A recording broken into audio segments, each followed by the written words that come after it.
শুভ বিকাল। সবাইকে স্বাগত জানাচ্ছি আপনার প্রিয় শো টক উইথ নাহারে। সাথে আছি আমি হাসিনা আনসার নাহা, যেখানে আমরা কথা বলি সময়ের সেরা মানুষের সঙ্গে, জানি তার জীবনের গল্প, শুনি তার অভিজ্ঞতার কথা এবং খুঁজি ভবিষ্যতের পথ। প্রতি পর্বের মতোই আমাদের আজকের পর্বেও একজন অতিথি আমন্ত্রিত আছেন। আজকে আমাদের স্টুডিওতে আমন্ত্রিত আছেন কণ্ঠশিল্পী প্রীতি স্পর্শ। চলুন দর্শক, আমরা চলে যাই প্রীতি আপুর কাছে।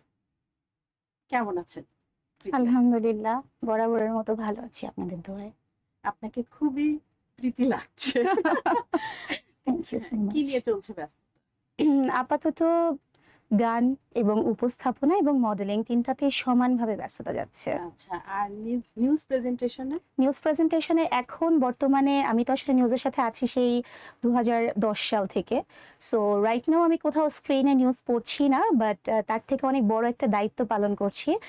যারা এখন নিউ কামার নিউজ প্রেজেন্টার আছে তাদেরকে তৈরি করার একটা দায়িত্ব আমার উপর দেওয়া হয়েছে। আমি দুটো প্রতিষ্ঠানে প্রশিক্ষক হিসেবে কাজ করছি নিউজ এটা প্রেজেন্টারদের। তো আসলে অনেক বড় একটি দায়িত্ব। চেষ্টা করছি। Congratulation. Thank you so much. আপনার পথ চলা শুরু হয়েছিল কিভাবে?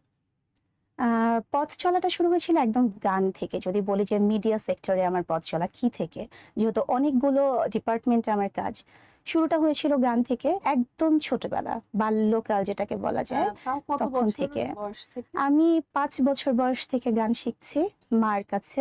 মার কাছে গানের হাতে খড়ি। তারপর ঠিক চলছিল মার কাছে গান শেখা। বাট যদি বলি যে প্রফেশনাল মিউজিকের সাথে কবে থেকে সম্পৃক্ত হলাম, সেটা হচ্ছে 2003 সাল থেকে। একদম এতগুলো বছর ধরে একটু একটু করে পদচারণা চলছে, গান নিয়ে কাজ করছি, পাশাপাশি স্টেজ পারফরমেন্স চলছে, মৌলিক গানের কাজ চলছে, এই তো। তাহলে গান তো অবশ্যই শুনবো ইনশাল্লাহ। মানে সবচেয়ে প্রিয় গান কোনগুলা? আমি মূলত ব্যান্ড গানের শিল্পী। আচ্ছা, হ্যাঁ, তো ওটাই আমার পছন্দ। তবে শ্রোতাদের জন্য আসলে সব ধরনের গানই গাইতে চেষ্টা করতে হয়, যেহেতু স্টেজ পারফর্মার আমরা। সো অবশ্যই শ্রোতারা যখন যেটা আমাদের কাছে আবদার করে, আমাদের চেষ্টা করতে হয় সেটা শোনানোর। তবে আমার ব্যক্তিগত পছন্দ যদি বলেন তাহলে অবশ্যই ব্যান্ড। ব্যান্ড। তাহলে দর্শক, আমরা প্রীতি স্পর্শ আপুর কাছ থেকে একটি ব্যান্ডের গান শুনবো। কিছুক্ষণ পরেই শুনবো, আগে একটু গল্প গুজব আড্ডা হয়ে যাক। আপু, আপনার জীবন চলার পথে এমন কি ঘটনা আছে যেটা মনে হয় যে না, এই ঘটনাটা আসলে না হলে ভালো হতো? মানে এমন কি কোনো স্মৃতি আছে? এরকম অনেক ঘটনা আসলে আছে। আমরা যেই ওয়ার্ল্ডটাতে কাজ করি, মিনস মিডিয়া ওয়ার্ল্ড, এই জায়গাটাতে কাজ করতে গেলে আমার মনে হয় কম বেশি সবারই তিক্ত অভিজ্ঞতা থাকে। এরকম অনেক শিক্ষণীয় অভিজ্ঞতা থাকে যে যেটা মনে হয় যে না, এটা বোধহয় আমার না করা ভালো ছিল, বা এই সিদ্ধান্তটা থেকে হয়তোবা সরে আসা উচিত ছিল। তো এরকম আসলে অসংখ্য ঘটনা আছে যেটা পরবর্তীতে মনে হয়েছে যেটা না করলেও হতো। বাট সেগুলো আসলে এক ধরনের শিক্ষা। আমি কোনো কিছুকে নেগেটিভ ভাবে নেই না। প্রত্যেকটা জিনিস আমাকে শিখিয়েছে বলেই আজকে আমি আপনাদের সাথে আছি, আপনাদের প্রীতিস্পর্শ। সো আসলে এইভাবে স্পেসিফিক একটা ঘটনা এই মুহূর্তে বলতে গেলে বলতে হয় যে আহ, আমি আহ, আমি আসলে স্পেসিফিক ঘটনাটা বলবো না। আমি শুধু এটা বলবো যে আমি আসলে কখনো এই জায়গাটাতে এসে কখনো কোনো ধরনের স্যাক্রিফাইস করি না। কম্প্রোমাইজ, স্যাক্রিফাইস, হ্যাঁ, কম্প্রোমাইজেশনের যে ব্যাপারটা, যে হয়তো বা অনেক কিছু হতে গেলে অনেক কিছু ছাড় দিতে হয়, তো সেই ছাড়ের জায়গাটা আমি আসলে কখনো দিই না। হ্যাঁ, ওই জায়গাটা কখনো কোনো স্থান নেই, একেবারেই না। হ্যাঁ, তো এটা কখনো করিনি। হ্যাঁ, একদম একদম ফ্রম দ্য বিগিনিং আমি এই ব্যাপারটাতে খুব স্ট্রিক্ট। তো এই কারণে অনেকে, যেমন অনেক গুরুজন, আসলে গুরুজন, ওনারা নিজেদেরকে বলেন গুরুজন এই সেক্টরটাতে। তো ওনারা অনেকে হয়তো আমাকে অনেক সব বলেছে, প্রীতি তুমি এই কাজটা করলে না, বা এটা তুমি ছেড়ে দিলে, এটা তোমার জন্য একটা ভুল ছিল, এটা তোমার করা উচিত হয়নি। বাট আমি কখনোই সেটাতে মনে করি না যে এটা আমার করা উচিত হয়নি, কারণ আমি সবসময় আমার নীতিতে বিশ্বাসী। সো নীতির জায়গা থেকে আমার মনে হয় যে আমি আসলে কখনো ভাইরাল হতে আগ্রহী না। একদম আমি আমার কাজ দিয়ে, যে আমি তো কোনো ভাইরাল পার্সন না, বাট তারপরে তো আপনি ভালোবেসে আমাকে ডেকেছেন আমার জীবনের গল্প শোনার জন্য। তো আমি মনে করি যে ভালো কাজ দিয়ে আমাদের চেষ্টা চালিয়ে যেতে হবে।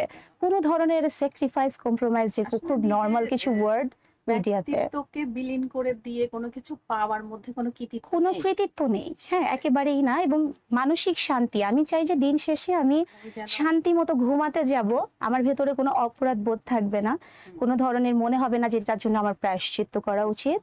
আমি ভালোবেসে যদি আমাকে দুজন মানুষ চেনে, আমি সেটাতেই অনেক হ্যাপি। আলহামদুলিল্লাহ। বাহ, দারুণ, খুবই সুন্দর আপনার অভিব্যক্তি, মনের ভাবনা। Thank you. আপনার এই জার্নিটা তো এত সহজ ছিল না, তো কি একদমই কি না। চ্যালেঞ্জ ছিল? অনেক চ্যালেঞ্জিং ছিল। এবং কেন বলবেন, যেন দর্শকরাও বোঝে যে এই চ্যালেঞ্জগুলো পেরিয়ে আপনি এসেছেন এবং তারা যেন সে বিষয়গুলোতে সচেতন হয়ে যায়। কোন জায়গার জার্নিটার কথা আসলে শেয়ার করব? গান আছে, উপস্থাপনা আছে, নিউজ আছে, প্রত্যেকটা জায়গায় different different type of challenge ছিল। হ্যাঁ, আমরা শর্ট করেই জানতে চাচ্ছি মানে মূল বিষয়গুলো। আচ্ছা, তো উপস্থাপনা বা নিউজ প্রেজেন্টেশন এই জায়গাগুলোর জন্য প্রথম চ্যালেঞ্জ আমার কাছে সেটা মনে হয় যে আমাদের এখন শেখার আগ্রহটা খুব কম। আমাদের মাঝে শেখার আগ্রহটা খুবই কম। আমাদের খুব দ্রুত পরিচিতি পেতে হবে, এই আগ্রহটা আমাদের রাইট। সবচেয়ে বেশি এখন। তো ওই জায়গাটাকে আমার কাছে মনে হয়েছে যে এটা এটা খুব চ্যালেঞ্জিং। যেমন আজকে থেকে হয়তোবা এখন আমি যে অবস্থানটাতে আছি আলহামদুলিল্লাহ আপনাদের দোয়াতে, সেটা হয়তোবা আমি যদি ওই যে ওরকমভাবে চ্যালেঞ্জ না নিতাম যে না আমি শিখে আসবো, ওটা না নিয়ে আমি যদি এটা চিন্তা করতাম যে না আমাকে দ্রুত পরিচিতি পেতে হবে, হ্যাঁ, ভাইরাল হতে হবে, তো সেটা যদি আমার কাছে মনে হয় যে ওইটা আমার অনেকের জন্য ওইটা চ্যালেঞ্জিং যে any how I have to B viral, হ্যাঁ, কিন্তু আমার জন্য চ্যালেঞ্জিং ওইটা না। আমার জন্য চ্যালেঞ্জিং ছিল যে আমার যতটুকু কাজের অভিজ্ঞতা বা আমার যতটুকু শেখার ইচ্ছা, আমাকে যতটুকু আল্লাহ পাক গুণ দিয়েছে সেটাকে কাজে লাগিয়ে একটা পর্যায়ে যাওয়া, সেটা আমার জন্য সবচেয়ে বড় চ্যালেঞ্জিং ছিল। কারণ আমি দেখছিলাম আমার চারপাশে মানুষ ওই যে ভাইরালের নেশা এটাতে খুব বেশি আগ্রহী। কাজ শিখে আমি কাজে আসব, আমি নিউজ প্রেজেন্টেশন ডেস্কে বসার আগে সবকিছু জেনে আসব, উপস্থাপনা করার জন্য আমি একটা প্রস্তুতি নিয়ে আসবো, সেগুলো না করে অনেকে ধরে নেয় যে আমি একটু পরিচিত চেহারা মানে আমি ক্যামেরার সামনে বসলে আমি উপস্থাপিকা হয়ে যাচ্ছি, বা আমি একটু রিডিং করতে পারি তার মানে আমি নিউজ প্রেজেন্টার হয়ে যাচ্ছি। একদমই ব্যাপারটা সেরকম না। তো ওভাবেও যে যারা উঠে আসে তারা কিন্তু ঝরেও যায়। এক্স্যাক্টলি। তো ওই টাইমটাতে না আমার কাছে মনে হয়েছে যে ওইটাই আমার জন্য সবচেয়ে বেশি চ্যালেঞ্জিং, যে হোয়াট এভার আমি দরকার হলে আরো 2 বছর পরে পরিচিতি পাবো, কিন্তু আমি অপেক্ষা করে আমি কাজ শিখে সেই কনফিডেন্টের সাথে আমি ওই জায়গাটায় যেতে চাই। এটাই আমার জন্য সবচেয়ে বড় চ্যালেঞ্জ ছিল, যে আমি কখনো চারপাশের ওই যে স্রোতের জোয়ারে গা ভাসানো ওটাতে কখনো আমি ভাসিয়ে দিইনি নিজেকে, সবসময় চেয়েছি যে আমি শিখে আসি। আপনার কোনো ভুল সিদ্ধান্ত থেকে আপনি কি শিক্ষাটা নিয়েছেন যেটা আমাদের দর্শককে জানাতে চান? আলহামদুলিল্লাহ এখন পর্যন্ত এরকম কোনো ভুল সিদ্ধান্ত আমার মনে হয় না এই জগৎটাতে আমার নেওয়া হয়েছে। এই জায়গাটাতে এটা আল্লাহর অনেক অনেক শুকরিয়া আল্লাহর কাছে, এবং আমার পারিবারিক শিক্ষা বলতে পারেন যে এখানটাতে এসে আসলে কম বেশি ভুল সবাই করে, কিন্তু আমি ফ্রম দ্য বিগিনিং এই ব্যাপারে খুব, যেহেতু আমার ফ্যামিলিও খুব স্ট্রিক্ট ছিল, আমার আব্বুর কথা ছিল তুমি যেটা ইচ্ছা করতে পারো, তুমি গান গাইতে চাও, তুমি তুমি ডান্স করতে চাও, তুমি নিউজ প্রেজেন্টার হতে চাও, উপস্থাপিকা, হোয়াটএভার তুমি করো, কিন্তু নৈতিকতার জায়গাটা থেকে কখনো সরে আসবে না। সো দ্যাটস ওয়াই ওই দিক থেকে বলতে গেলে আলহামদুলিল্লাহ এখন পর্যন্ত সেরকম কোনো ভুল আমি করিনি। খুবই ভালো লাগলো থ্যাংক শুনে। ইউ। দর্শক, প্রীতি স্পর্শ যে মন মানসিকতা নিয়ে আগাচ্ছেন, আমার মনে হয় এভাবে যদি একজন আর্টিস্ট চলে তাহলে কিন্তু ওই যে বলে না ঝরে পড়ে গেল বা তার কোনো খোঁজ নেই, নিখোঁজ সে, সেই বিষয়গুলো কিন্তু আসে না। আচ্ছা আপু, খুব সিরিয়াস ব্যাপার স্যাপার হয়ে যাচ্ছে, আমি একটু ফানে যাওয়া যাক। হ্যাঁ হ্যাঁ শিওর। টুইস্ট অ্যান্ড ফান আমাদের এই পর্বটা, আমি কিছু প্রশ্ন করব, আপনি সেগুলোর অ্যান্সার দিবেন। যেমন যদি আপনাকে একটা দিন ইনভিজিবল করে দেওয়া হয় তাহলে আপনি আসলে কোথায় যাবেন আর কি করবেন? ইনভিজিবল করে দিলে? হ্যাঁ। আচ্ছা, ইনভিজিবল করে দিলে আমার খুব ইচ্ছা আমি আমার ছেলেবেলাটায় যদি ফেরত যেতে পারি, Wow. যেখানে আমার বাবাকে আমি পেতাম। কারণ আমার বাবা আসলে বেঁচে নেই, উনি চলে গেছেন আমাকে ছেড়ে আজ অনেকগুলো বছর। সো যদি সম্ভব হতো আমি সেখানটায় আবার ফিরে যেতে চাইতাম যেখানে আমার বাবা আছে।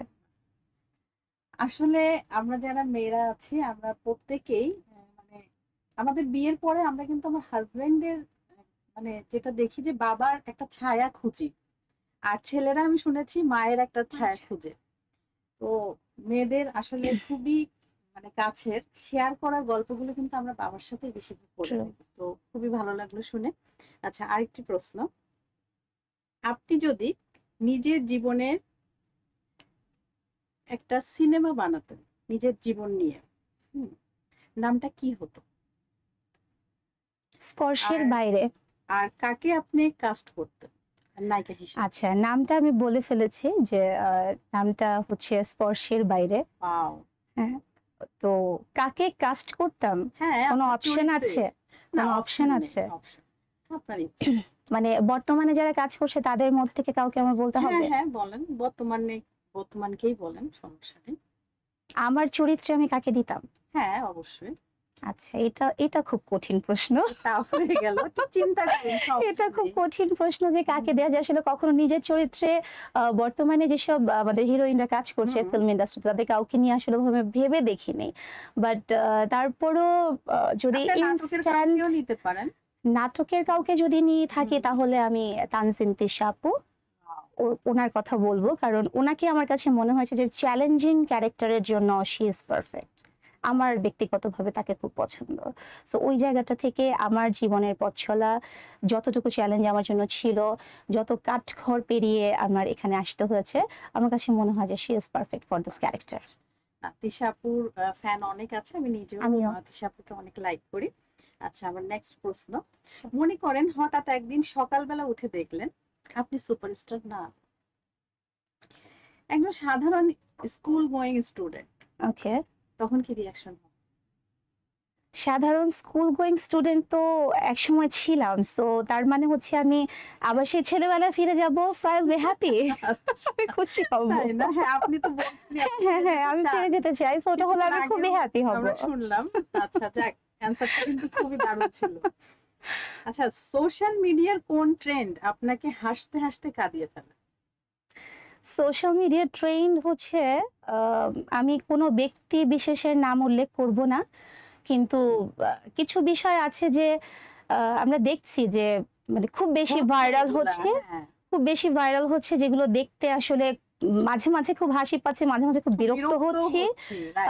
গতকালই আমি আমার ফেসবুক হ্যাঁ, পেজে আমি একটা পোস্ট দেখেছি। দিয়েছিলাম আপনার, কতিপয় ব্যক্তিদের নাম দিয়ে যে জি, তাদের জি, নিয়ে নিউজ করা শেষ হ্যাঁ, হলে আমাদেরকে বলবেন, আমাদেরকে, তারপর আমি আমি একটু আপনার আসবো। এইটা পড়েছি। আচ্ছা, আচ্ছা, তো এই ব্যাপারটা এবং কান্না চলে আসে এভাবে করে যে আমরা কোন সমাজে বসবাস করছি এটা ভেবে কান্না চলে আসে।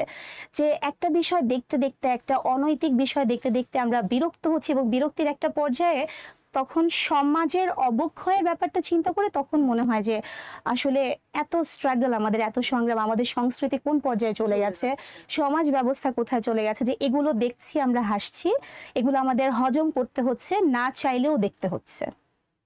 এটা রাইট। খুব কষ্টদায়ক আসলে। এই জায়গাগুলো আসলে আমাদেরকে, আপনারা যারা আর্টিস্টরা আছেন, বেশি বেশি প্রচার এবং প্রসার করলে এবং বিভিন্ন রকম টক শোতেও যদি আমরা এই টপিক গুলো নিয়ে আসি, হুম, তাহলে হুম। হয়তো বা কিছুটা হলে কমবে। এটা আসলে কমানো উচিত, কি বল? খুবই দরকার। কমানো উচিত না অ্যাকচুয়ালি। এটা আমার আমার কাছে মনে হয় যেন ব্যাপারটা এতটা ভয়ানক রূপ নিচ্ছে ডে বাই ডে যে এটা নিয়ে একটা আইন করা উচিত। যে সোশ্যাল Yes, মিডিয়াতে আমরা কোন বিষয়টা প্রচার করতে পারবো, আমরা পেজ ওপেন থাকলেই যা ইচ্ছা তাই করতে না, পারবো কিনা, আসলে এটার ব্যাপারে বিধিনিষেধ জারি করাটা খুব বেশি জরুরি হয়ে পড়েছে এখন।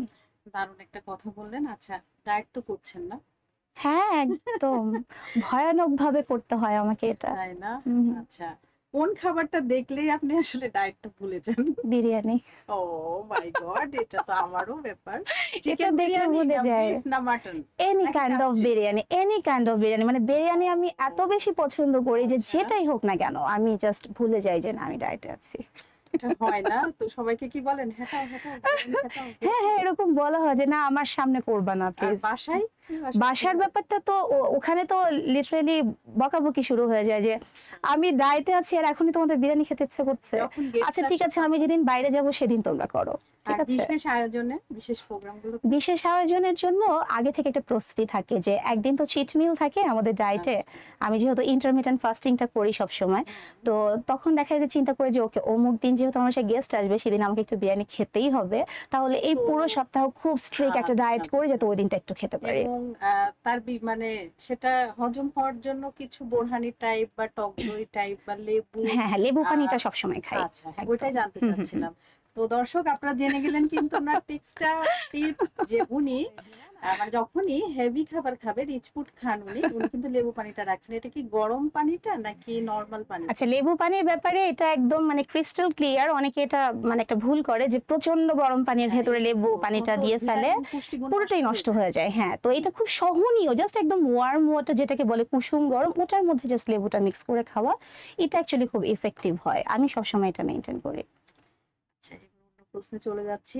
অভিনয় না করলে বা এই জগতে না এলে এখন কি করতেন? দুইটা অপশন, ডাক্তার না নাই? নায়িকা হ্যাঁ। অভিনয় না করলে নায়িকা অপশনটা কি হলো? মানে অভিনয় না করলে বা এই জগতে না এলে, ধরেন হুম, আপনি হুম। এই জগতেরই না, আচ্ছা, তারপরেও আপনি কি করতেন? নায়িকা হতে চাইতেন নাকি ডাক্তার হতে চাইতেন?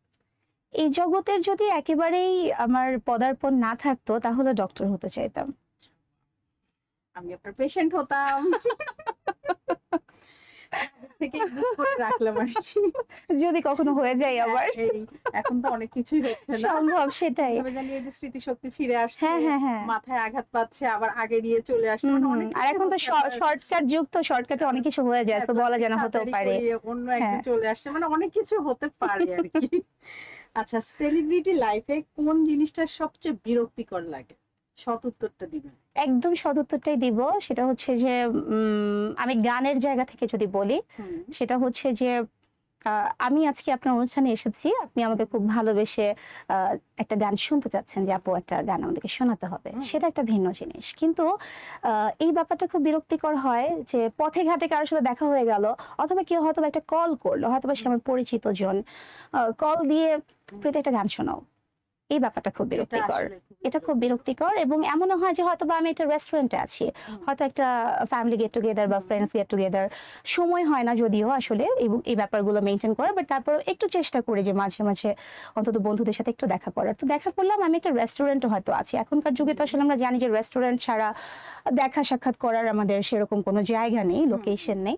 সো ঐরকম একটা ভরপুর রেস্টুরেন্ট যেখানে কিনা প্রচন্ড ক্রাউড, সেরকম একটা জায়গায় যখন একটা অনুরোধ আসে যে প্রীতি খুব ভালো একজন সিঙ্গার, আমাদের বন্ধু, একটা গান শোনা। এই ব্যাপারটা খুব বিরক্তিকর লাগে। তখন ওদেরকে এটা বোঝানো যায় না যে this is not the appropriate place for singing. অবশ্যই। সেখানে এত ক্রাউড, হ্যাঁ, আপনার হ্যাঁ। কণ্ঠটা তো মানে আপনার গানটা ওইভাবে কেউ এই শুনতেও ব্যাপারটা কেউ পারবে না। মানে এটা বোঝানো খুব কঠিন। একজন কঠিন হয়ে প্রফেশনাল যায়। সিঙ্গারের জন্য যেখানে সেখানে গান গেয়ে ফেলানোটা এটা যে খুব বিরক্তিকর, হ্যাঁ, এটা বোঝানো খুব বোঝানো। কঠিন। সেই ব্যাপারটা আমি খুব ফেস করি সবসময়। আচ্ছা, মেকআপের বিষয়ে একটু আসি। হ্যাঁ। মেকআপ নেয়াটা মানে কি হেভি মেকআপ পছন্দ না হালকা? না আপনি আসলে কিভাবে থাকাটা পছন্দ করেন? আমি একমাত্র স্ক্রিনের কাজ ছাড়া, মানে হুম, লাইক আজকে আমাদের শুট হচ্ছে, হ্যাঁ, হুম, অথবা আমি হয়তো অন লাইভ, যেহেতু স্ক্রিনেই আমার কাজ থাকে সবসময়। সো অন স্ক্রিনের কাজ ছাড়া যারা আমাকে বিহাইন্ড দ্য সিন দেখে বা আমাকে অফ স্ক্রিনে যারা দেখছে, হুম। তারা আমাকে অলওয়েজ একদম নো মেকআপ লুকে দেখে। আমি খুবই লাইট মেকআপ পছন্দ করি। বলা যায় যে আমি মেকআপই পছন্দ করি না, একদম সত্যি কথা বলতে। ন্যাচারাল লুকটা আমার অনেক বেশি পছন্দ। আচ্ছা, সত্যি করে বলুন তো, মেকআপ ছাড়া নিজেকে কখনো চিনতে কষ্ট হয়? একদমই না। ও, সেম সেম একদমই না, একদমই না। হ্যাঁ, আমি এরকম মেকআপ করিই না যে আমাকে দেখতে আমি আমি নিজে নিজেকে চিনতে পারছি না। হয় অ্যাকচুয়ালি এরকম অনেক মেকআপ আমরা দেখি এখন। মেকআপ মানেই হচ্ছে অ্যাকচুয়ালি মেকআপ অর মেকওভার শব্দটার না আমরা মিনিংটাই অন্যরকম করে ফেলেছি। হ্যাঁ, যে মেকওভার মিন্স যে আমার একটা কমপ্লিট একটা সৌন্দর্য, যে হ্যাঁ আমার যদি কোথাও কোনো ল্যাকিংস থাকে, কোথাও কোনো স্পট থাকে, সেটা একটু ঢেকে দেয়া, একটা সুন্দর একটা লুক ক্রিয়েট করা। বাট সেটাকে আমরা এখন বানিয়ে ফেলেছি এরকম যে আমি আমি প্রীতি হয়ে যাচ্ছি হচ্ছে স্মৃতি, এরকম একটা ব্যাপার হয়ে যাচ্ছে মেকআপের পরে, হ্যাঁ, যে ব্যাপারটা আমার একদমই মানে পছন্দ না। অনেক সময় কিন্তু হয় যে আমরা ফেসবুকে যাদের সাথে অ্যাড আছি, হ্যাঁ, হ্যাঁ। প্রোফাইল পিকচারে যাদেরকে দেখছি, যদি আমাদের মানে অফলাইনে তাদের সাথে দেখা হয় আমরা কিন্তু চিনতে পারি না, রাইট? হ্যাঁ, হ্যাঁ। তখন খুবই মানে অড লাগে। ব্যাপারটা খুবই অকওয়ার্ড লাগে যে ও আচ্ছা আপনি প্রীতি, যদি এরকম হয় তখন তো ব্যাপারটা অপমানজনক যে আচ্ছা আমাকে চিনতে পারছে না। এমনই হচ্ছে। হ্যাঁ, হ্যাঁ, হচ্ছে, হ্যাঁ, প্রতিনিয়ত হচ্ছে। এটা হচ্ছে। মানে এটা থেকে বেরিয়ে আসার উপায়টা কি বলুন তো? আমার মনে হয় আমাদের যে মেকআপ ইন্ডাস্ট্রি, তাদেরকে একটু আমাদের পার্শ্ববর্তী দেশগুলোর দিকে একটু নজর দেওয়া উচিত। হ্যাঁ, যে আমাদের পার্শ্ববর্তী দেশ যেখানে কিনা মেকআপটাকে এত সমৃদ্ধ করা হয়েছে, তারাও কিন্তু মেকআপ নিচ্ছে, কিন্তু তাদের কিন্তু চেহারার পরিবর্তন হচ্ছে না। Natural look. খুব ন্যাচারাল লুক, অনেক বড় বড় হলিউড বলিউড স্টাররা মেকআপ নিচ্ছে, মুভি হচ্ছে, কোটি টাকা বাজেটের মুভি হচ্ছে, কিন্তু কোথাও দেখে আমার মনে হচ্ছে না যে না এখানে মেকআপটা বেশি হয়ে গেছে। হ্যাঁ, আমার মানে আই মেকআপ অতিরিক্ত গর্জিয়াস হয়ে যাচ্ছে। ইভেন আমরা ব্রাইডাল মেকআপ গুলো যে এখন বাংলাদেশে করছি, সেটাও ন্যাচারাল। সেটাও ন্যাচারাল হচ্ছে না। বিয়ের মানে বউ দেখার পরে যখন বউ মেকআপটা ধুয়ে আসছে শ্বশুর বাড়ির মানুষের সামনে, তখন ও আচ্ছা এটা বউ, এরকম একটা অভিব্যক্তি প্রকাশ পায়, তো ব্যাপারটা খুব কিন্তু বিরক্তিকর। আসলে এটা সো এই জন্য ভালো কিছু হচ্ছে না। একদমই না। এই জন্য আমার কাছে মনে হয় যে আমাদের মেকআপ ইন্ডাস্ট্রিটা, যারা আমাদের মেকআপ আর্টিস্টরা আছেন সসম্মানিত, তাদের আসলে এই ব্যাপারটাতে একটু আমাদের পার্শ্ববর্তী দেশগুলো থেকে নজর দিয়ে একটু শিক্ষা নেওয়া উচিত যে কিভাবে একটা ন্যাচারাল মেকআপ করা যায়। মেকআপ মানে আমাকে সুন্দর লাগবে, আমাকে পারফেক্ট লাগবে, বাট দ্যাট ডাজন্ট মিন যে আমাকে অন্য কারো মতো লাগবে দেখতে। আসলে প্রতিনিয়তই কিন্তু আপডেট হচ্ছে সবকিছু। এই জায়গাটা ব্যাপারটা তো আপডেট খুব করা বেশি। উচিত। হ্যাঁ, হ্যাঁ। তো আমাদেরও মানে বহির্বিশ্বের সাথে তাল মিলিয়ে আমাদেরকেও চলতে হবে যে হুম, হুম, আসলে হুম। পাশের দেশ কি করছে বা সামনে কি হচ্ছে, কি ট্রেন্ড চলছে, সেই হুম, হুম, বিষয়গুলো হুম, হুম। যদি আমাদের মেকআপ আর্টিস্টরা একটু খেয়াল করে তাহলে একদম। এই বিষয়টা কিন্তু হ্যাঁ, সহজ হ্যাঁ। হয়ে যায়। মানে আমাদের মেকআপ আর্টিস্টরা যথেষ্ট কিন্তু তারা দক্ষতা সম্পন্ন, অবশ্যই। অনেক চমৎকার মেকআপ তারা করছে, কিন্তু এই ব্যাপারটা জাস্ট ভুলে যায় যে আমরা চেহারাটা পাল্টে ফেলছি। হ্যাঁ, এটা পাল্টানো হ্যাঁ, যাবে। হ্যাঁ। তার নিজস্বতা তো রাখতে হবে। এক্স্যাক্টলি, মানে স্কিনটা হয়তো বা শ্যামলা, সেটাকে অনেক সাদা বানিয়ে ফেলছে। ওটা মানে ন্যাচারাল রাখা যাচ্ছে উচিত, না। সিমিলারিটি রাখা হ্যাঁ, উচিত, যে আমি কোনটা আমার মতোই যেন থাকে। হ্যাঁ, That's it. কতবার গোপনে নিজের নাম গুগলে সার্চ করেছেন? সত্যি কথা বলুন। একবারও না, একদম সত্যি কথা Really? বলছি। কখনোই আমি গুগলে নিজের নাম সার্চ করিনি, নেভার। কখনো মনেই হয়নি যে আমি এত স্পেশাল কিছু হয়েছি যে আমার নাম গুগলে সার্চ করা উচিত। তাই নাকি আপনি সময়ই পাননি এত ব্যস্ততার মাঝে? কখনো এটা মাথায় আসেনি, আসলে- কখনো নিজেকে এত বিশেষ কিছু মনেই হয়নি। আমি সবসময় নিজেকে খুব সাধারণ একজন মানুষ মনে করি। এই জন্যই তো আজ আপনি অসাধারণ থ্যাংক ইউ সো আমাদের মাচ। কাছে। দোয়া করবেন সবসময়, অবশ্যই, এবং আরো থাকবেন, অসাধারণতা আরো আমরা দেখতে পারবো। কারণ ইনশাআল্লাহ। আপনার যে চিন্তা ভাবনা, চিন্তা শক্তি, এটা অনেক মানে হাই। থ্যাংক ইউ আপু। যেন এরকমই শিল্পীদের আসলে মন মানসিকতা এ ধরনেরই হওয়া উচিত। মানে ভাইরাল হবার নেশায় নিজেকে বিলিয়ে না দিয়ে বরঞ্চ টেকসই হবার নেশায় থাকা উচিত। হুম, হুম, হুম। Sure. আচ্ছা, যদি আপনার লাইফে ব্যাকগ্রাউন্ড মিউজিক থাকতো, কি গান বাজাতো যখন আপনি রেগে যান? এটা তো খুবই ফানি একটা কোয়েশ্চেন। হ্যাঁ, এখন বললাম না, গান তো থাকবে। আমি নিজেই তো খুব রেগে হাসছি। গিয়েছে, কিন্তু এমন একটা গান বাজলো যে মানে এটা আপনার মনটা ভালো হয়ে গেল, রাগটা কন্ট্রোল। আচ্ছা, এখানেও আমার মনে হয় যে আমার সেই চিরাচরিত আমার ভালোবাসার জায়গায় ব্যান্ড সং। হ্যাঁ, অন্য কেউ হলে হয়তোবা বলতো যে একটা ব্যাকগ্রাউন্ড একটা হিন্দি গান বা পুরোনো দিনের বাংলা গান, এই হ্যাঁ। টাইপের কিছু হয়তো বলতো, কিন্তু আমার আসলে ব্যান্ড সংটা একদম আমার মনে হয় ব্লাডের সাথে মিশে আছে। Wow. আমি এত বেশি ভালোবাসি এই জায়গাটাকে। সো এখানে আমার মনে হয় যে আমাদের শাফিন স্যারের যে কোনো একটা গান, নিঃস্ব, ফিরিয়ে দাও, এই ধরনের কোনো একটা গান, মানে আমি গানগুলো এগুলো এত আসলে বেশি জীবন্ত, ভালোবাসি এটা কখনো যে হারিয়ে এনি মোমেন্টে আমাকে ওই গানটা ছেড়ে দিলে আমি ঠান্ডা হয়ে যাবো। তাই না? দর্শক, আমরা কিন্তু প্রীতি স্পর্শের মানে যে অনুভূতির বিষয়টা বুঝে গিয়েছি। মনে রাখবেন, আপু থেকে গেলে অবশ্যই এই ধরনের গান একটু বাজাতে হবে, নিঃস্ব, ফিরিয়ে দাও, এই টাইপের। সো থ্যাংক ইউ আপু ইনফরমেশনের জন্য, এবং আপনি কিন্তু পুরো দেশ, পুরো ওয়ার্ল্ড জেনে গেল বিষয়টা। আচ্ছা, সবচেয়ে আজব গুজব যে আপনি নিজের সম্পর্কে শুনেছেন, আজব গুজব। নিজের সম্পর্কে শুনেছি। আচ্ছা, আমি একবার কোথায় যেন শুনেছিলাম যে আমার বিয়ে হয়েছে অনেক আগে এবং আমার বেবিও আছে, দুইটা বেবি আছে, আমার দুইটা বেবি আছে, এরকম শুনেছিলাম। কিন্তু আপনি জানেন না? না, আমি জানি না আসলে, আমি জানি না, আমার ফ্যামিলি জানে না, আমার মাও জানে না, কেউ জানে না, বাট শুনেছিলাম। ও মাই গড। দর্শক কি বলবে, এ ধরনের গুজব আজবই আসলে, তাই না? একদম পুরোপুরি। হ্যাঁ, এইবার হচ্ছে আমরা এক কথায় উত্তরে চলে যাচ্ছি। আসলে গুজব আজব মানে মানে আজবই হয় গুজব, একদম একদম, হ্যাঁ। সেটাই। সিনেমা না সোশ্যাল মিডিয়া? সিনেমা। চা না কফি? কফি। বিছানা না বেঞ্চ? বেঞ্চ। হুম। বিছানা। আচ্ছা, এরপর